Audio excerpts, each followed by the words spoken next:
ஆலயா cotton வேட்டிகள், ஷர்ட்டுகள், wedding celebration. Shanghai ஒத்துழைப்பு அமைப்பு உச்சி மாநாட்டில் கலந்து கொண்ட பிரதமர் மோடி மாநாட்டுக்கு பின்னர் ரஷ்ய அதிபர் புதினுடன் ஒரே காரில் சென்ற நிகழ்வு அதிக கவனத்தை பெற்றுள்ளது.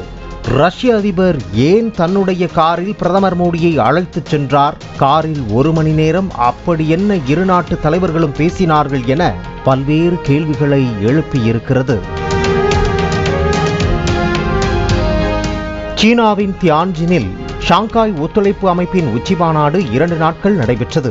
இதில் இந்திய பிரதமர் மோடி, சீன அதிபர் ஷி ஜின்பிங், ரஷ்ய அதிபர் புதின் உள்ளிட்ட 20க்கும் மேற்பட்ட நாடுகளைச் சேர்ந்த தலைவர்கள் பங்கேற்றனர்.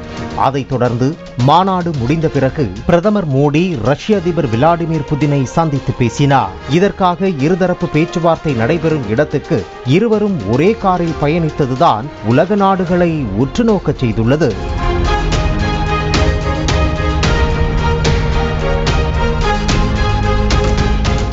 SCO மாநாடு நடந்த இடத்திலிருந்து இருதரப்பு சந்திப்பு நடைபெற இருந்த ரிட்ஸ் கார்ல்டன் ஹோட்டலுக்கு பிரதமர் மோடியுடன் சேர்ந்து பயணிக்க ரஷ்ய அதிபர் புதின் தான் விரும்பியதாக ரஷ்ய நாட்டு ஊடகங்கள் தெரிவித்துள்ளன. இதனால் மாநாடு முடிந்து பிரதமர் மோடிக்காக புதின் சுமார் 10 நிமிடங்கள் வரை காரில் காத்திருந்ததாகவும் கூறப்படுகிறது. இரு தலைவர்களும் புதினின் RS லிமோசின் காரில் பல்வேறு விஷயங்கள் குறித்து உரையாடியவாறு ஒன்றாக பயணித்தனர். சந்திப்பு நடைபெறும் இடத்தை அடைந்த பின்னரும் காரில் மேலும் 45 நிமிடங்கள் உரையாடி உள்ளனர். அமெரிக்கா வரி விதிப்பால் நடைபெறும் வர்த்தக போருக்கு மத்தியில் இந்த சந்திப்பு இருதரப்பு உறவுகளில் உள்ள நெருக்கத்தை எடுத்து காட்டுகிறது.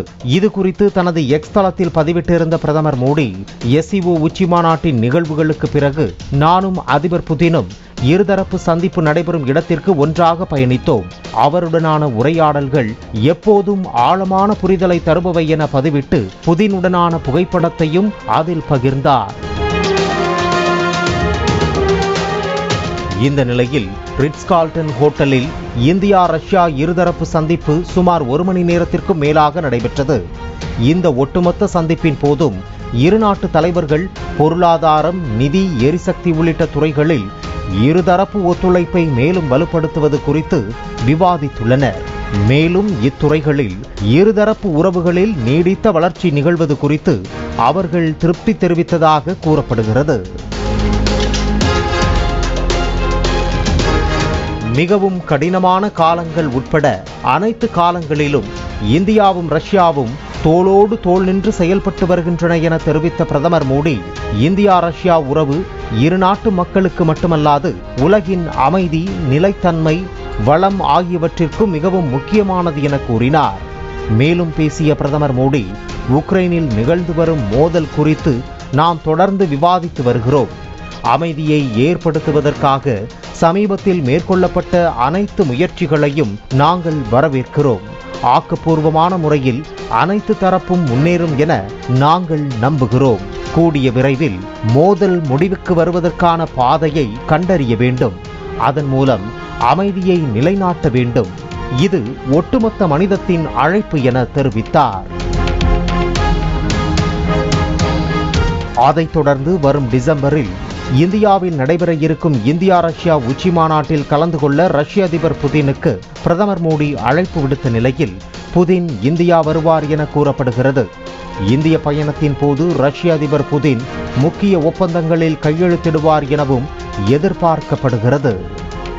ரஷ்யாவிடம் இருந்து இந்தியா கச்சா எண்ணெய் வாங்கக்கூடாது என்று ட்ரம்ப் அழுத்தம் கொடுத்தது மட்டுமின்றி இவ்விவகாரத்தில் இந்தியாவுக்கு எதிராக கூடுதல் வரியை விதித்து கண்டனங்களுக்கு ஆளானார்.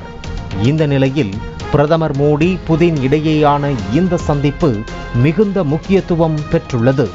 அமெரிக்காவின் வரி மிரட்டலுக்கு பணிந்து போகாத இந்தியா ரஷ்யாவுடன் நெருக்கமான உறவையே பேணுகிறோம் என்பதை இந்த SCO மாநாட்டில் அமெரிக்காவிற்கு வெளிச்சம் போட்டு காட்டியுள்ளது இந்தியா. ஆலயா காட்டன் வேட்டிகள், ஷர்ட்டுகள், வெட்டிங் செலிப்ரேஷன். பிளே ஸ்டோர் மற்றும் ஆப் ஸ்டோரில் இருந்து பாலிமர் செயலியை QR கோடு மூலம் பதிவிறக்கம் செய்யுங்கள். செய்திகளை உடனுக்குடன் பெறுங்கள்.